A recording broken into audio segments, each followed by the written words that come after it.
Bom dia.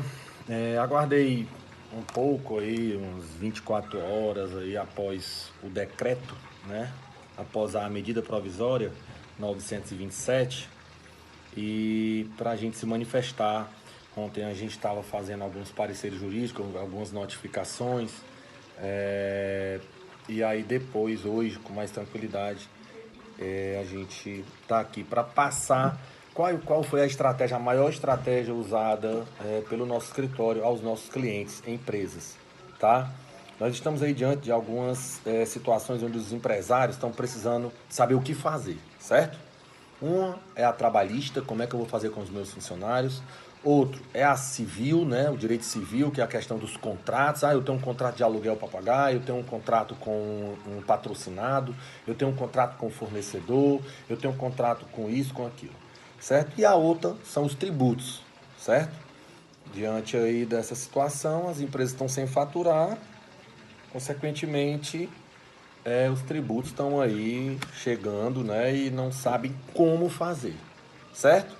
Então, assim, vou explicar para vocês o que a gente tem feito nos clientes da gente, certo? O que nós temos feito no escritório, como parecer jurídicos, do que fazer, notificações extrajudiciais para fornecedores. Vou explicar para vocês aqui tudo bem direitinho, tá?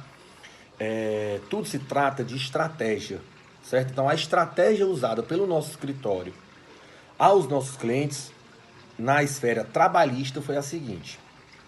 Eu dei 4 opções no vídeo passado e a medida provisória ela não mudou muita coisa não. O que ela mudou foi a questão dos prazos.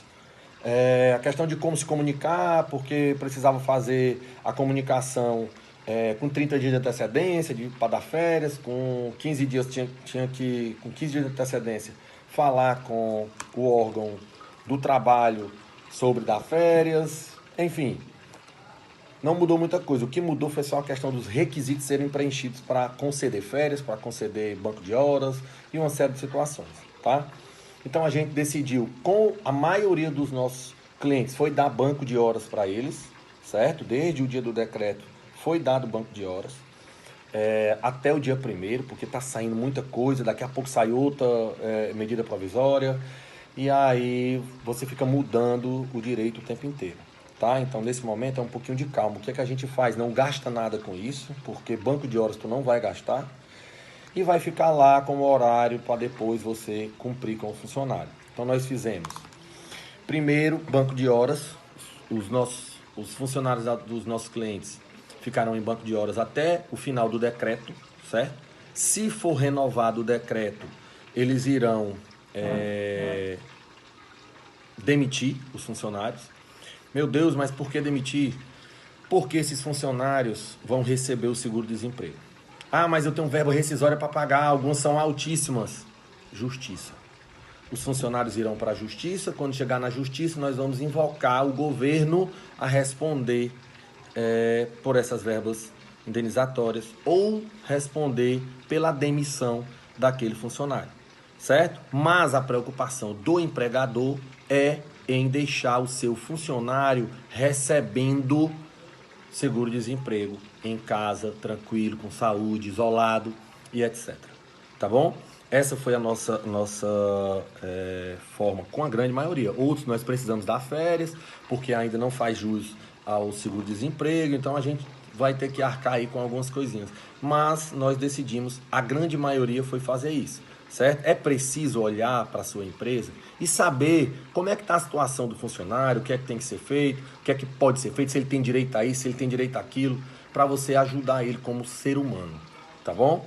Então a gente pensou assim, é um momento de guerra, né? Então a gente precisa olhar com um olhar aí mais minucioso, um olhar mais ser humano mesmo, com humanidade às pessoas, tá bom? Então essa foi a nossa estratégia trabalhista. Na estratégia do direito civil, né, a questão dos contratos que precisam ser honrados, aí, cheques aí que estão na praça para pagar. Nós pedimos uma lista desses cheques, vimos quem são, quem é um fornecedor maior, quem é um menor, fizemos toda uma análise. Enviamos notificações, ontem foi um dia inteiro fazendo isso. Nós enviamos notificações aos credores, aos fornecedores, informando sobre a teoria da imprevisão, dizendo que nós hoje a empresa só tem o dinheiro para pagar isso ou aquilo, porque a grande maioria dos empresários, dos pequenos empresários, estão aí sem caixa. Então, pedimos prorrogação, avisamos, nós não pedimos prorrogação, nós avisamos sobre a necessidade da prorrogação. Isso você não tem que pedir, tá? Claro, é uma situação de revisão contratual. Você não pode impor isso, mas a lei ela diz que cabe nesse momento revisão contratual, certo? Sob pena de extinção da obrigação, certo? Então, já se antecipando a isso, nós fizemos essas notificações para fornecedores, fizemos para quem cheques, boletos que tinham aí para cobrir, e com relação ao aluguel, da mesma forma.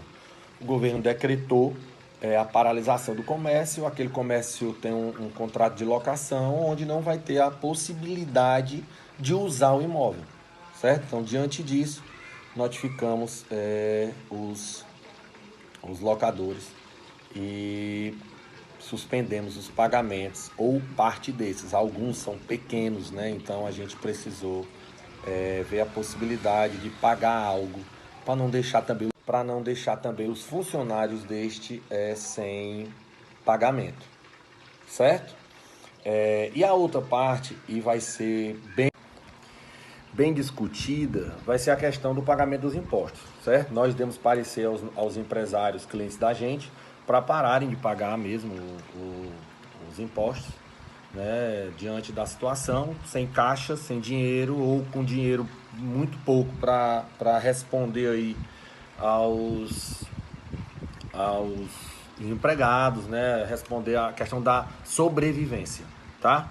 Ninguém sabe se vai durar um mês, se vai durar 2 meses, tá? Então, por isso nós decidimos que a partir do decreto, as empresas que não tivessem condições de pagar os impostos, que aguardassem que judicialmente nós iríamos pedir a exclusão dessa cobrança, tá? Por quê? Porque se trata de uma situação atípica, certo? Nunca houve algo parecido aqui no Brasil. É uma situação onde o governo decreta a paralisação da empresa e a empresa não gera receita. Se o fornecedor responde por isso, suspende pagamento, se o locador responde por isso e não recebe o aluguel do locatário, nós entendemos que o governo mandou paralisar, o governo quem deveria automaticamente paralisar a cobrança, não suspender, mas paralisar e excluir a empresa daqueles pagamentos. Tá? Então isso não foi feito até o presente momento, né?